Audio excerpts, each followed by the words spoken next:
Untuk menemani teman-teman menyambut Lebaran, karena besok sudah Lebaran ya, makanya hari ini Intan mau membahas video yang berhubungan dengan Islam lagi. Hari ini Intan mau membahas tentang Ramadan di Tiongkok. Sama nggak ya sama kebiasaan di Indonesia?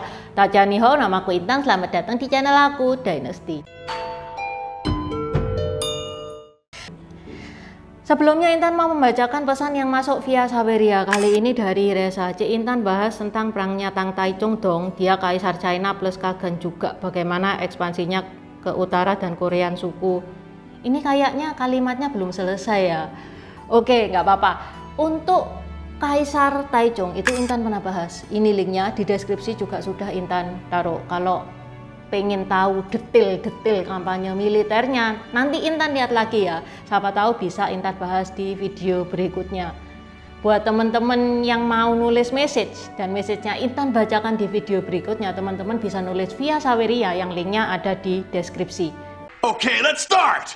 Islam hadir di Tiongkok sejak awal abad Hijriah sebagai bagian dari peradaban perdagangan jalur sutra. Sebagai catatan, awal tahun Hijriah itu dihitung sejak hijrah Nabi Muhammad dan pengikutnya dari Mekah ke Madinah itu sekitar tahun 622. Meski tidak menjadi agama mayoritas penduduk ya, Islam itu sudah punya sejarah ribuan tahun. Makanya ibadah bulan Ramadan juga menjadi bagian dari kalender kegiatan nasional di Tiongkok. Pemerintah Tiongkok mengeluarkan jadwal iftar dan puasa Ramadan dan waktu ibadah yang ditetapkan sesuai dengan waktu Beijing. Kenapa Beijing? Karena Beijing ibu kotanya Tiongkok. Ada hal unik tentang puasa di Tiongkok. Bagaimana ya berbuka selama di Tiongkok? Menurut Wakil Duta Besar Indonesia yang ada di Tiongkok, yaitu Pak Dino, dalam acara antara ngobrol bareng edisi Ramadan mancanegara, dia bilang kuliner buka puasa di Tiongkok itu yogurt, roti panggang, roti canai, mie gandum, ayam berkaldu, manis-manisan juga ada, dan kurma itu sebagai makanan pembuka. Agak beda sedikit ya dengan menu berbuka di Indo. Kalau berbuka di Indo itu kebanyakan goreng-gorengan, tahu goreng, bakwan goreng, minumnya itu yang manis-manis, yang dingin-dingin. Ya wajar ya, Surabaya ini sekarang lagi panas-panas sih. Meskipun malam, meskipun hujan itu tetap panas. Jadi ya makanya bukanya itu Pak pengen yang dingin-dingin, yang seger-seger.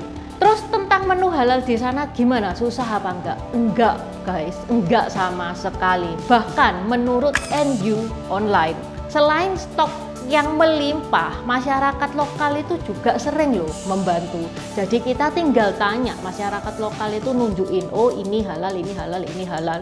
Selain itu, restoran halal juga banyak. Restoran halal itu ada tulisan kayak gininya, dipajang kayak gini, itu juga nggak terlalu susah untuk ditemuin di Tiongkok. Apa? Masyarakat lokal membantu? Beneran tak membantu?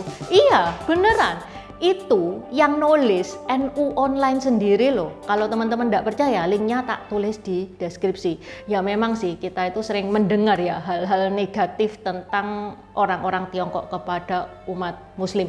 Tapi guys, yang teman-teman yang biasa disadur sama media-media itu kebanyakan artikel-artikel Barat.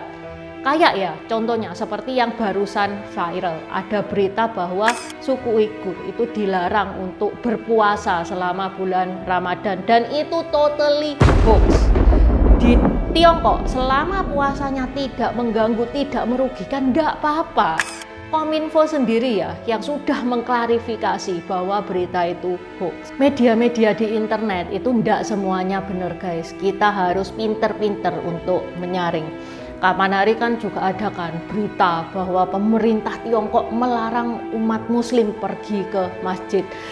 Setelah ditelaah lagi, itu berita tahun 2020 saat corona lagi tinggi-tingginya. Ya bener, bukan cuma umat Muslim saja, semua umat itu dilarang beribadah secara offline. Berita lama kayak gitu loh digoreng lagi untuk meningkatkan view, untuk provoke, untuk kepentingan pribadi itu kan hal yang nggak benar.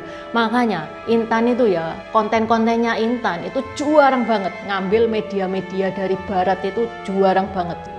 Malah menurut temennya Intan ini YouTuber juga ya, Bobo di mobil, itu yang cowok kan orang Tiongkok asli itu.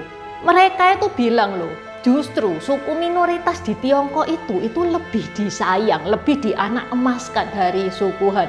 Misalnya untuk sekolah itu lebih dipermudah daripada suku Han. Yang ngebikin iri nih pada waktu kebijakan one child policy, di mana sepasang suami istri itu hanya boleh punya satu anak, tapi suku minoritas itu boleh lebih dari satu anak. Ya kan, siapa toh keluarga yang nggak merasa kurang cuman punya satu anak? Ini kan sudah bener-bener hal yang bikin iri banget, iya kan?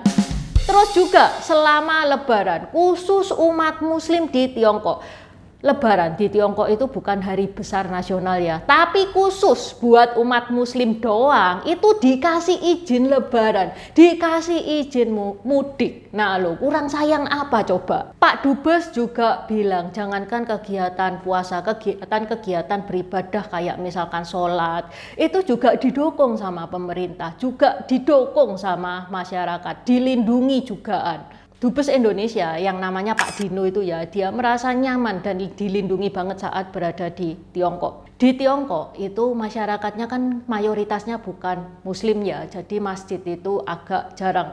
Karena minimnya masjid, mereka itu kesulitan untuk mendengarkan azan saat berbuka puasa, saat sahur, sampai ada aplikasi itu aplikasi khusus mengingat azan. Nah lo, kalau pemerintah itu melarang, nggak mungkin kan ada aplikasi kayak gini.